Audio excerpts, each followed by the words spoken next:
People, deluded, I'm back again.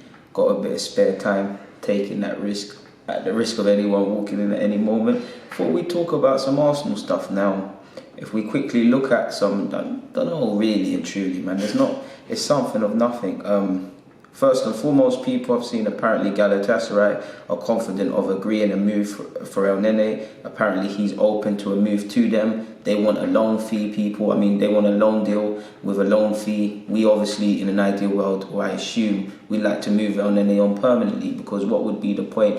If he's going to go out on loan and they pay his wages and they pay a fee, then cool, all right, then that's good for all parties on one hand, because obviously Emre's not using him this season. He'd go and get some football, we'd technically get some money in, and his wages wouldn't be paid for this season by us, so I get that. But if it's going to be a thing where you send him out on loan, I'd rather just keep him in the squad, because he's not going to play anyways. He might as well just be a body, God forbid something happens.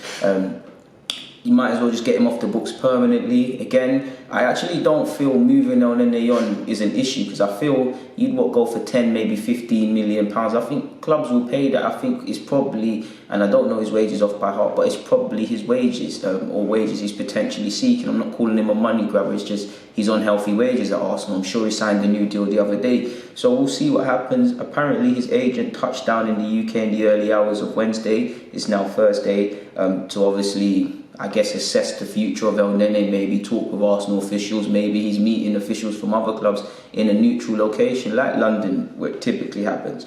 This report has gone on to say, obviously, that his agent has a number of offers on the table from, we've spoken about Turkey, Spain, France and Germany. So there's a lot for El Nene to consider, really. I know he loves the club and whatnot, but he's not part of Emre's plans. There's obviously Joe Willock and other young midfielders that could take an opportunity there. Maitland-Niles at a push can be used in central midfield instead of El Nene. So there's a lot to be said and a lot to happen in a certain degree, people.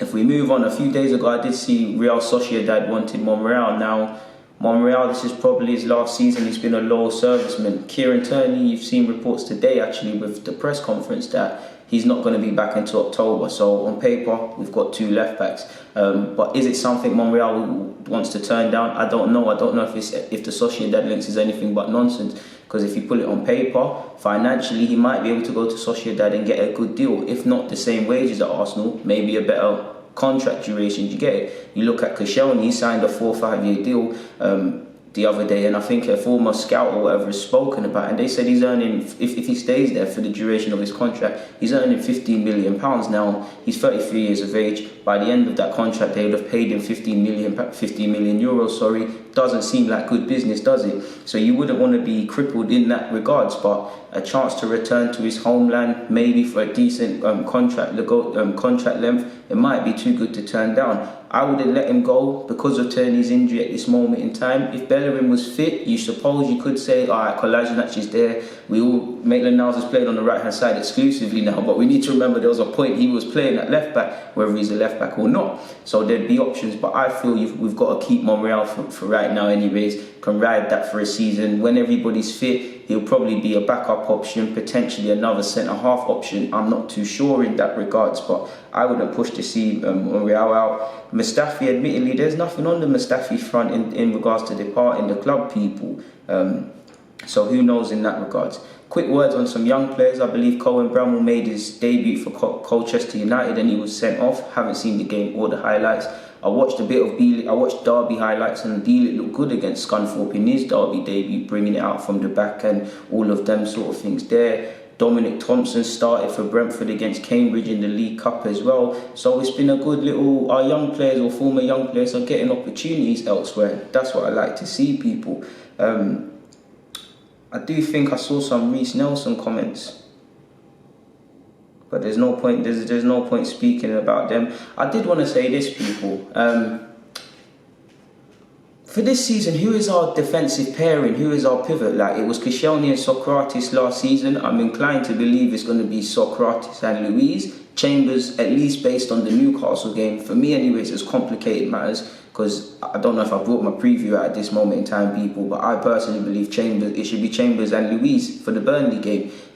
Long term, it's probably Luiz and Socrates. You throw Holding into the mix. Will it be Holding and Socrates? Will it be Luiz and Holding, which potentially, in terms of ball playing, you look at what Emery requires in ball playing, that's probably your best pairing, because Holding can play on the left. Admittedly, I'm not too sure if Luiz can excel on the left-hand side of a centre-half pairing, but I know that he's a good ball player. So, and Holding, seems out of all the left backs we've got, he does the best on that side. I like Socrates. I like the fact that I like about him, because for a while we haven't had a defender that relishes defending at Arsenal, and he is someone I would class as that. Ball playing, when he's on the left hand side, he's a bit crippled in that regard. So maybe it's gonna be Holding and Luiz, two ball playing centre halves. Luiz on paper, we know Luiz has naiveties, but he's way more experienced than Holding. The youth and the experience can collide together. We also can't not speak about potentially Holding and Chambers, two good friends off the field. I'm sure they've got ambitions to develop into England and Arsenal regulars together if they could. So there's that. Obviously, for this season, we don't need to worry about it, but then there's Saliba to come into the front next season. What happens then? Is it Luiz and Saliba for a year? Is it Holding and Saliba? Is it a back three?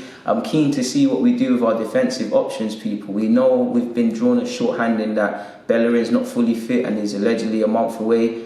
Tierney's expected to return to full training in October. That doesn't necessarily mean he'll be ready to play. Holding's, with every under-23s game, he's getting closer and closer to fitness, but he's not currently fit. So I'm keen to see, when everyone is back, what our defence looks like, because I only believe then Emery will get a proper opportunity to coach the defensive drills and make some real improvements. Don't get twisted, we need to make improvements regardless, but I'm sure you get where I'm going with that.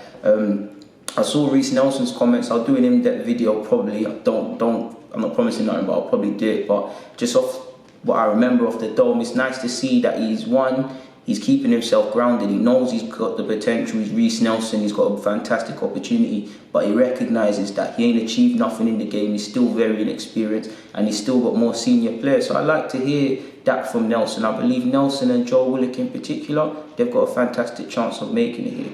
But yeah, I'll do an in-depth video later about that. But for now, people, Deluded, I'm out. Thank you for watching and rocking.